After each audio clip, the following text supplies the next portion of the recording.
in the fourth quarter, 3 for 4 in that overtime session. Listen, great players have to have a unhealthy belief in their own skills. When you're a great player, when you're an elite player, you have to believe in yourself when nobody else does. On a night where you're 0 for 10 and the game's on the line, you got to believe, yo, give me the ball because I can hit my next 5 shots. And a lot of guys aren't built like that. A lot of guys can't roll like that, but that's what James Harden did. He didn't start the game off great, but then he got cooking, and down the stretch, he was big game James, hitting big-time shots, and he made huge plays time and time again for these Houston Rockets in overtime. Yeah, certainly when the game was on the line, the Rockets could trust James Harden. He proved that again. Their backs against the wall, Sam. How do you like how this team performed, especially once it went to overtime? Well, I just think they just fed off the energy in the crowd, and then you had some tough plays. Look, Eric Gordon has been playing spectacular. I don't think we're talking about him enough. And then you talk about the dirty work that P.J. Tucker did, and then you look at Clint Capella, not only protecting the rim, but rolling to the basket, and Chris Paul finding him, not trying to throw the ball over the top, but making those pocket passes and making it relevant for him. So for this Houston Rockets team, they got to come out and play with the same energy. They got to tighten up the defense a little bit more, and they're going to have to shade some people toward Durant. I know Andre Iguodala hurt them down the stretch, but over the course of a 7-game series, you got to take your chances because you can't give Klay Thompson and Steph Curry those wide open looks, and you're going to have to give them to someone because you're going to have to load up on Durant because if he keeps scoring 40-plus points, you're not going to win this series. You got to try to keep him. Now listen to this. Keep him in the 30s, and you got a chance to win. Keep him in the 30s? Yeah. That's how good he is. Well, another player that scored 30 was Eric Gordon, and like Sam just said, he's been incredible for the Rockets in this series where Chris Paul has struggled a bit. Eric Gordon now averaging, I think it's 23 in this series. How important has he been? He had 20 in that first half when James Harden couldn't get it going. Eric Gordon was terrific tonight, Chris. He had 7 threes, and I think where he shoots his shots from are almost as important as the shots he makes. If you look at his makes, he was making shots from 25 to 30 feet from the hash mark. What does that mean? That means Golden State has to guard him out there. That means the rotations are longer, and that sets up his driving game, which I thought he balanced very well tonight. When to catch and shoot versus when to attack the basket and force the ball to the rim and in the paint, and I thought Eric Gordon did that at a high level for the Rockets. I know we can focus on the fourth quarter and overtime because that's really where it seems like the game is tight. But in that first quarter, the Rockets were down 9. They went on a 27-7 run to go up 11 and then kind of cruise with that lead for the most part in the game. How crucial was that for their season that was on the line? It was crucial because, like you said, their season was on the line. And at that moment, when you saw Golden State come out with the right type of focus and the right type of energy, it would have been easy for the Rockets to put their head down and have a woe is me mentality, but they didn't. They grinded, they dug down, they went to the bench, they got some good play from some people, and then they were able to really, really turn it on and continue to go on that type of run right there. Kevin Durant, 46 points, leading the way for the Golden State Warriors in the loss. Here he is. KD, can you talk? Sorry, can you take us through how what it did as far as P.J. Tucker when he came in? You know, obviously he defended you. You still was able to get to your spots, but can you talk about how his energy and just sort of how his coach said he would not let the Rockets lose? PJ? Yeah, he played extremely hard every time he was on the floor since he got into the league. So that's just expected of him at this point. But I think Eric Gordon and James Harden,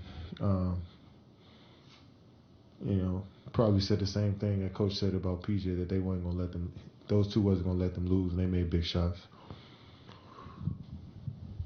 Kevin, as far as I know, Draymond Green, when he had triple-double, your team never lost, but you lost tonight. What do you want to say? Numbers don't really matter. Don't tell the whole story. Even though he had a triple-double and we lost, Draymond was great all night. And it wasn't because he had a triple-double. I think his energy and focus was, elite level all night. And that was the reason why he was able to fall into a triple-double. But, we like to talk numbers in the league, but that's not really, that don't tell the whole story. Kevin, can you take us through what your mindset was just throughout the game and also to open the fourth quarter? Just play good basketball. Just play my brand. Just be aggressive and take each possession seriously. Nothing different. Kevin, right here. How important is it for you guys to slow Eric Gordon down, particularly early in the shot clock? He wants to attack off makes, off misses. Just how important is it for you guys to slow him down? Very important. Yeah, 30 tonight. We put ourselves in position to win a basketball game with him scoring that much, but he kept them in the game. I mean, I think all night they hit timely shots. When we cut the lead from 10 to 7, to 6, they come back down, hit a 3, get an offensive rebound. So they made timely shots, and Eric Gordon was one of the main reasons why they kept him over the hump. So, and then James came on and started knocking down shots. So he kept him afloat for a while. I know he's going to be expected to do that the rest of the series. Kevin, did that feel like you played the Rockets so many times with the Warriors in recent playoffs, but did that feel kind of like a different team tonight, the team you expected to get in the series? They were fearless the whole game, attacking, maybe a little more pace.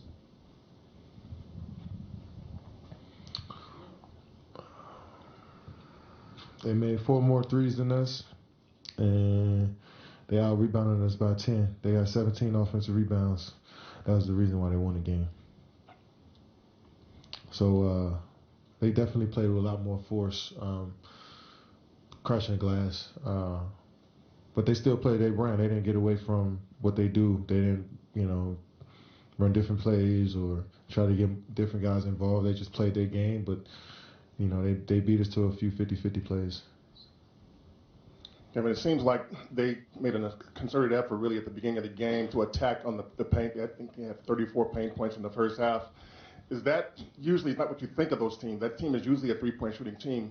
Did it surprise you at all, and did you see that coming? Yeah, I feel like they're a paint and three-point shooting team. So any given night, they could beat you from the 3 or the paint. They did both tonight. Kevin, Marcus Thompson with The Athletic. You've really had a rhythm with the three-point shot. What's been feeling good about it these last couple of games? I don't know, man. He's just going in.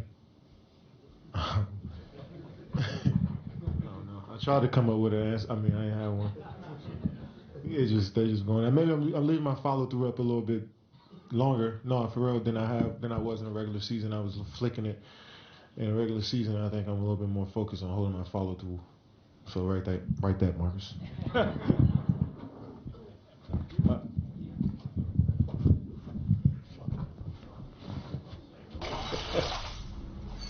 Well, KD's making it hard for us to keep up with the math, so let's try to simplify it. In this series, he's averaging 36 points per game. In his last 7 games, the most points scored over the last 10 postseasons in a 7-game span, passing LeBron James, 276 points. I think those are simple ones. Do you have another one for us, Ryan? Yeah, what Durant's been able to do on the road has been really impressive, Chris. This was actually the Warriors' first road loss in the playoffs this year. They won all 3 games at the Staples Center against the Clippers last round. And in those 4 games, Kevin Durant's averaging just under 42 points a game. He's shooting 55% from the floor and 45% from 3. And he had another monster performance with 46 points tonight. And in my opinion, single-handedly kept the Warriors in the game and almost stole a win on a night where the Splash Brothers, Curry and Thompson, combined to go 13 for 39. So those are the numbers. Sam, help us to understand what he's doing right now from an X's and O's perspective. What he's not doing, he's causing havoc. Look, when you have a guy as skilled as he is, and again, when I talk to young kids, I say this all the time to them, regardless of how big or small a guy is, if he can handle the basketball and create his own opportunities, it just makes him that much better of a player. And when you look at Durant, you can get him the ball anywhere on the court and he's effective. You can give it to him at half court and he can beat you and get to his spots, that mid-range spot, and pull up and shoot over you. He can post up. And then the thing that he's doing that we saw late in the game, his decision-making with the ball late in the game. He's beating his guy. He's drawing that extra, that second and third defender. And then he's finding Iguodala and those other guys for those drop-offs and those wide-open threes. So when you look at what he's just doing offensively, and then look at what he does rebounding and defensively, arguably right now he is the best basketball player in the NBA. When you look at defensively, offensively. Sam, say that again? Dude, I didn't stutter. He's the best basketball player in the NBA today. Name who's better. It's no argument. Name who's better. No, I just wanted to tell me a weakness in Kevin. We surprised you. We surprised you said it though. You said, hey, don't ask me that. Tell me a no, I said don't put me on social media. This is my job. Social media is not my job. That's your little side time gig. I don't play the social media stuff. That's your side time gig. Yeah, this is Hey, Chris, you got a part-time job, man? Absolutely. You got a side. Hey, Chris, you got a side hustle out You here? know us old heads, Brenda. You know us old heads. We're gonna have to bring in a newspaper for Sam again, have him read it. Absolutely. Thank you. So, but I think we all agree that Kevin Durant now. Do you agree with that? Also, Ryan, that Kevin Durant now is the best player in the league? Yeah, tonight I do. But get back to me tomorrow after Giannis plays. Are you he's serious? pretty darn good, too. Oh, wow. I love Giannis, but he can't do that. I love Giannis, but with what KD's now doing defensively and the shot making, once Giannis adds the shot making aspect, I think it's going to be his time to be the best in the league. We always see a torch get passed. Mm-hmm. Michael passed the torch to Kobe. Kobe ran with it for a while. Then we saw LeBron run with it for like 10 years. LeBron had to pass it off this year to KD. This is KD's first year being the best player in the league. And he's going to carry that for a while until when Giannis gets that jumper, he's going to take the torch. But until then, right now, we got to talk about KD. Because everybody's talking about shooting is so easy. But you think about all the guys in the history of the NBA. You know how difficult it is to go from being just an okay shooter to a good shooter, much less a great shooter. I like to live in the positive. Kevin Durant is a great shooter. I like to live in the positive. I like to think that Giannis is going to be able to turn the corner. Okay. Well, certainly the numbers for tonight for Kevin Durant will let him certainly have that mantle. 46 points, 0 turnovers, 6 assists, 6 for 10 from three-point range. Chris Paul, though, involved in some intense moments. We're going to look to hear from him later. You're watching Game Time Live.